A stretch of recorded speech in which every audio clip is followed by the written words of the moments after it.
Hi guys, welcome back to my YouTube channel. I took a very long break from YouTube. I only posted like 2 videos on here in the first place, and I kind of just stopped posting because I was focused more on my TikTok, but I've kind of lost the plot with TikTok. I need to like get back in my groove, but I figured in the meantime I could be a little bit more subtle about my content and post some long form content here and kind of get all of my reading into one small video. I don't think that the reading vlogs on TikTok are gonna go away. I just think I want to be more in depth with my discussions and with just my reading in general. So I'm moving over here to start posting a little bit more consistently on YouTube. Let's get right into this reading vlog. I read one book before I started this video, which was a Hermione fan fiction called This Thing Between Us by Lady Hilder.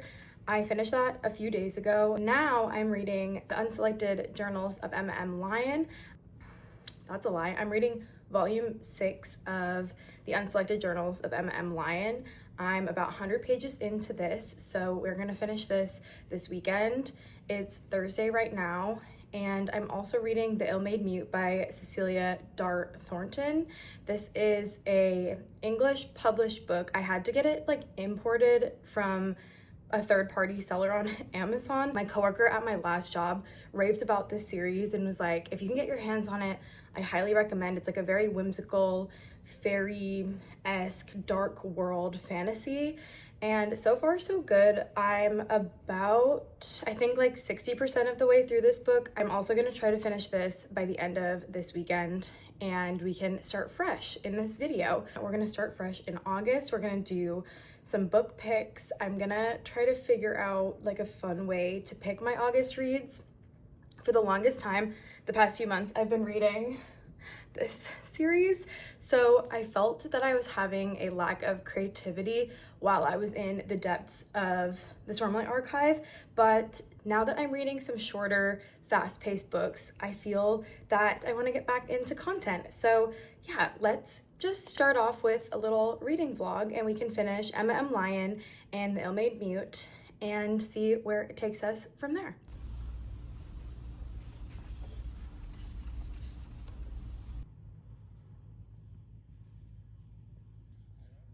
Hi guys, it is now Saturday, so we are 2 days after I started this video. I'm sorry in advance if you can hear my dishwasher and the laundry going. I have to do my chores Saturday mornings. What have you guys seen? So Thursday I started the video and then I started reading The Ill-Made Mute at work. I usually have some time to get some reading in between like tasks that I do at work. So I got, I want to say like 65 pages done on Thursday, about that. And now I have about 100 pages left of this. So I'm probably gonna jump into this right now, read my physical book, and then I'm gonna probably go outside, sit at the pool, and read Emma M. Lyon, which yesterday night after dinner, we got home and I picked up Emma M. Lyon. I am currently, hold on. I'm currently on page 131 of Emma M. Lyon. I think I read like 25 pages last night. I was so tired and it was already like 10:30. So I went to bed and I'm going to finish The Ill-Made Mute today, right now with you guys before I go outside. And then I'm gonna bring my Kindle outside and see how much I can get done of this. I only have like 100 pages left of this as well. Let's see if we can get both of these books done. It is currently June. It's currently July 18th, so my goal this month is to hopefully finish 6 books. I read Wuthering Heights earlier on in the month, as well as that Hermione fan fiction that I was telling you guys about. I have these 2 down. I'm listening to The Blue Bistro by Ellen Hilderbrand as well, and hoping to pick up one more book from my bookshelf. Let's see what we can get done today.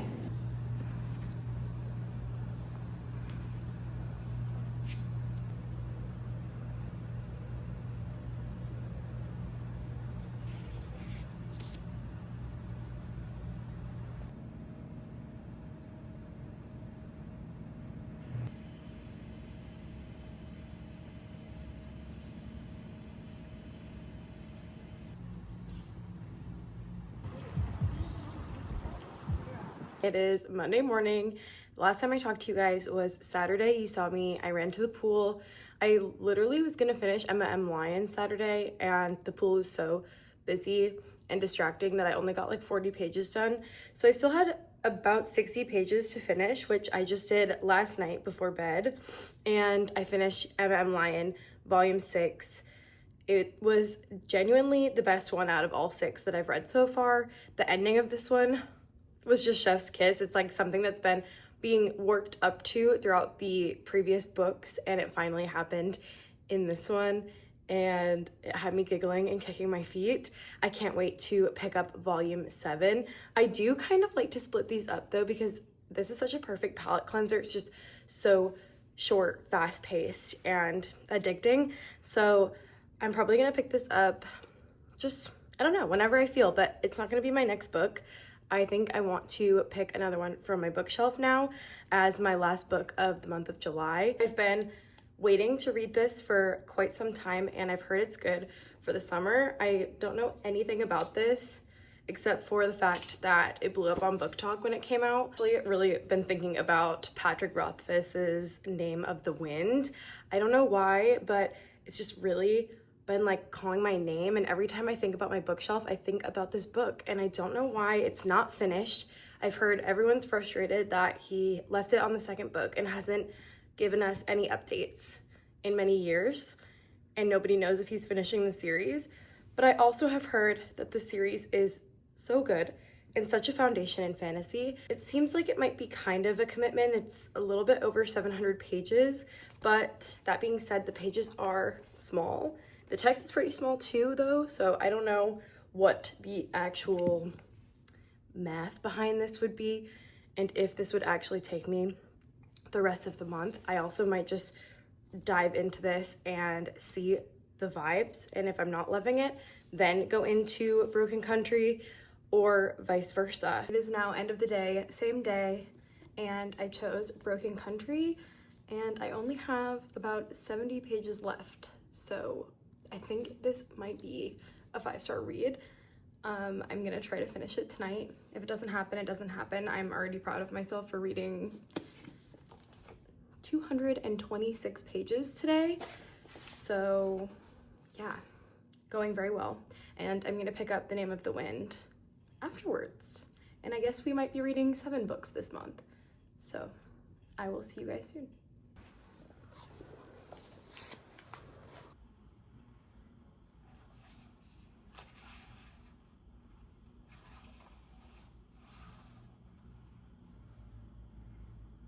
Good morning, guys. It's a few days later. Last you saw me was Monday, and I was reading Broken Country.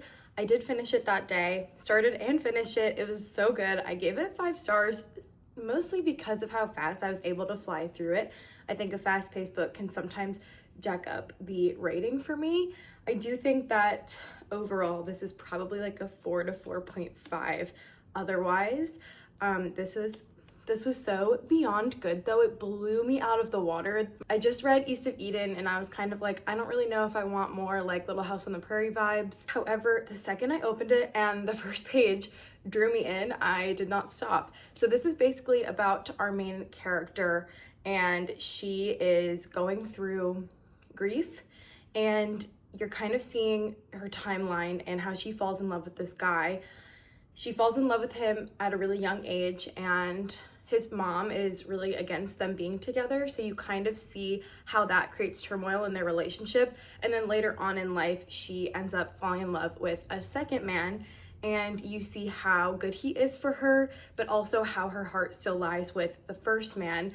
And there are so many plot twists in this. There is a trial aspect, and you're wondering who the person is on trial for the entirety of the book, and the ending is just so insane. I was not expecting this at all to blow me away the way that it did. Is infidelity within this book, so if you don't like that, maybe this wouldn't be for you.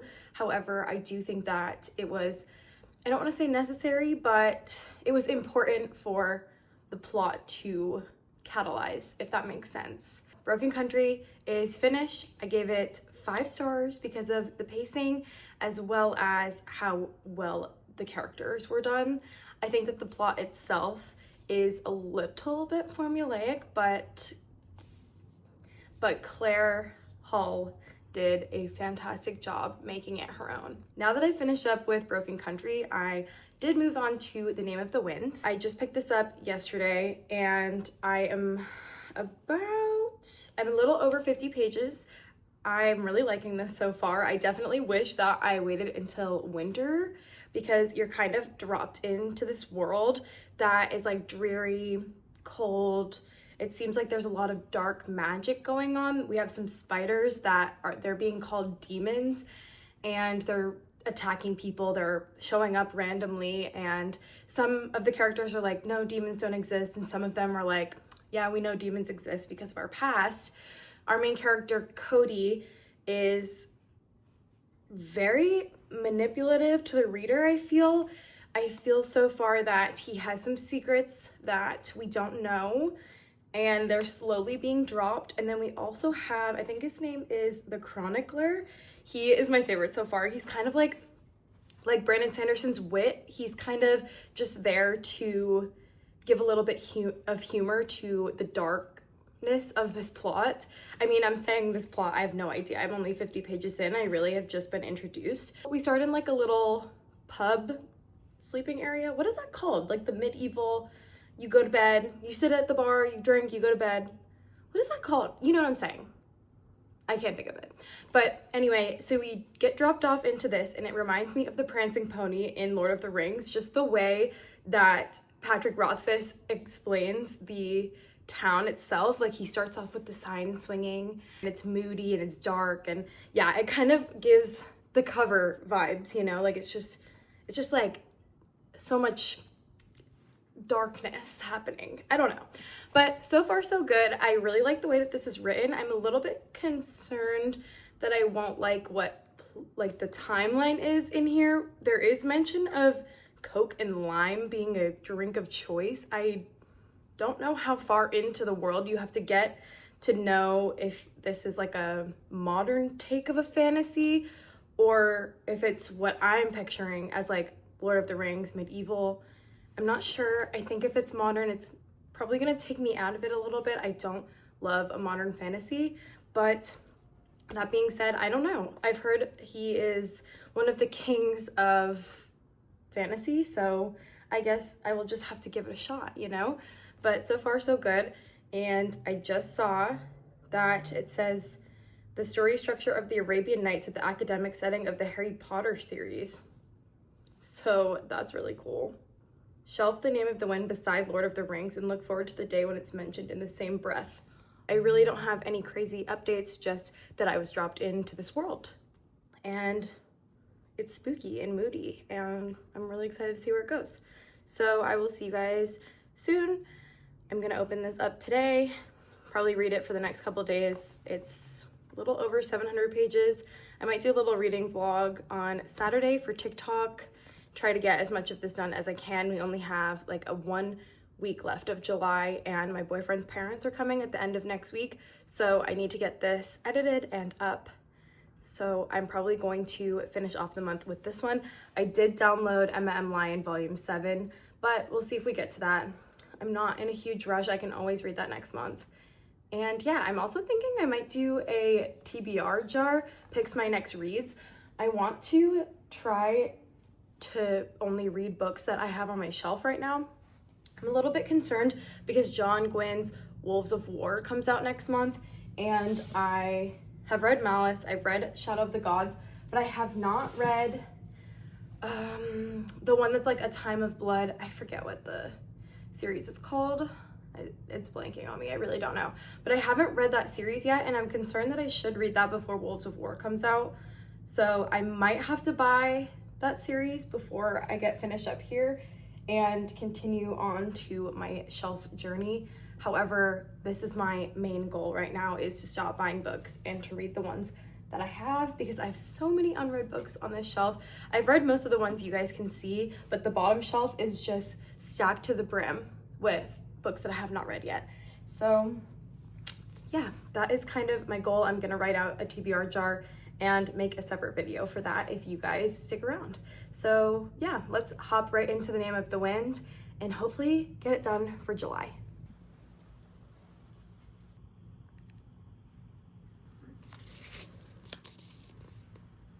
Good morning, y'all. It's Saturday, 7 a.m. It's been a couple days since I last saw you guys. I haven't read much. I've gotten 100 pages into The Name of the Wind. I don't remember where I last updated y'all. I think I was 50 pages in. So I have not read many pages since I last talked to you, but I'm doing a little morning vlog for TikTok. So I'm gonna fly through a couple hundred pages of this, hopefully this morning, but I wanted to update you guys as well that I'm gonna be doing that. And I will check in again when it's over. We can go over some of my thoughts on where I'm at. All right, I'll see you then. Good morning, guys. We are just a couple days away for the end of July now. Last you saw me was right before I did my little morning reading vlog for TikTok. Threw that together, posted it, but I never updated you guys. So I did read 225 pages that day in the span of 5 hours, which is okay. It's not my best, but it was fine. I also read a little bit yesterday, so now I am currently on page 383. I still have, how many pages is in this? 722. So I still have quite a bit, like almost 400 pages. I don't know if I'm gonna get this done. I'm really crossing my fingers that I can get it done either today or tomorrow. My boyfriend's parents are coming on Thursday, so I probably won't be reading by the time they get here. And I also kind of want to start editing this video before they get here. So let's see how much I can get done today, because I think I'm gonna have to start editing tomorrow. So yeah, we are 383 pages into The Name of the Wind. Yesterday, I also finished The Blue Bistro by Elin Hilderbrand. This was just okay. I actually went into it thinking, oh my God, this is gonna be my favorite Elin Hilderbrand book, because I was in the service industry for about 5 years, and this follows a restaurant on the island of Nantucket. As we know, Elin Hilderbrand bases all of her books around families on Nantucket. This one just really called to me. I saw my friend Allison read it, and I can link her TikTok below. I don't think she does YouTube, but I can put her TikTok here. And she read The Blue Bistro, which kind of inspired me to look into it, and then I realized it was restaurant based. So I thought I was gonna love it, and I just really felt like the male main character, like the love interest in this book, was so insufferable, and he made these decisions that I understood for his life, but I didn't understand why we found him so lovable. I don't know. I felt like she didn't go into enough depth in this one to really understand the characters to the point where you can fall in love with them regardless of their flaws. And I do think she does that well in her more recent books. I know that The Blue Bistro is one of her older books, but I think you can definitely tell that she's progressed in her writing skills, and this was early on in her journey as an author. Not saying it was bad, I'm just saying I went into it thinking it was gonna be my favorite Elin Hilderbrand, and it turned out to be one of my least favorite Elin Hildebrands. So I don't know, I think I'm probably gonna rate it 2.5, 3 stars. That's so low for her. I was shocked that I didn't really love it, but yeah, I think I'm gonna stick with that. Is that book 6? I'll have to look back, but I think that was book 6. And if we can get this done, this will be book 7 of July.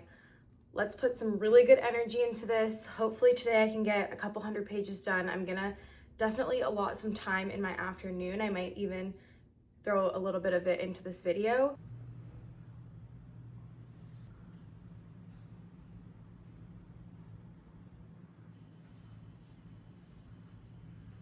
Good morning. It's the next day. You guys saw me yesterday morning. It's now Wednesday at 6:30. This is my last day. I can finish my book before my boyfriend's parents get here. So I have 100 pages left, and I'm gonna try to fly through it in this next hour. I don't know if I'm gonna be able to get it done, but I am making a little vlog over it. So fingers crossed that I can get this done and we can wrap up this video. Okay, y'all, you saw me this morning. I just finished The Name of the Wind. Hold on, let me grab it. It was a little bit over an hour. It took me like an hour and a half to finish the last 100 pages. I'm gonna give this a 3.5 stars. I really did enjoy it. I flew through it. I feel like we only really spent a few days on it in this vlog. And yeah, I liked the pacing. I liked the dialogue. Patrick Rothfuss is a fantastic author, but I did feel that the fantasy aspect of this was lacking, in my opinion. There are demons, fairies, wizards, witches. There's a magic university here, but he's so focused on laying out the groundwork of his main character, Koth, that I feel the world's plot didn't continue to build, just the character's plot did, which is totally fine. I get this is the first book, but if I had read this and the second book wasn't out, I would be severely disappointed, which brings up the problem that there is no third book yet and the series is unfinished. So I'm very skeptical about how I'm going to feel reading The Wise Man's Fear. Unfortunately, if it falls short the way that this book did, I'm going to be pretty disappointed in this series. However, with all of that being said, I still did really like this book. We follow Koth, which is our main character. He is some like big hero in the beginning of the book. You get introduced to him as like this legendary man in this world. And the Chronicler is another character who comes into Koth's inn. He's now like a tavern owner. I assume he's a bit older in this part of the story. Chronicler comes in, he's like, please let me write your story. It will be one for history. Like, I need to get it written down. Your story needs to get out there. So Koth tells his story, and that story is this book, The Name of the Wind. So we start off with Koth being 12 years old. He's a traveler, and he plays his lyre with his family. In the beginning, he is just doing that pretty much. It's kind of a slow start. He eventually makes his way to the Arcanum, which is their magic university in this world, and he learns a lot of lessons there. I did really like Koth. I really liked our main character. I liked the characters. That is just the first book, and this is his first book ever, I think. So that being said, he did a great job. Yeah, 3.5 stars, only because I felt the world was lacking, but the characters were fantastic, and I can't wait to get into The Wise Man's Fear. Those are the 6 books that I read in July. I'm so glad I got to take you guys along with me, and I really hope you enjoyed this vlog because there's gonna be more where that came from. I'm hoping to continue my journey on YouTube and being a little bit more consistent on this platform. So yeah, thank you guys so much for watching, and I hope I see you again in the next one.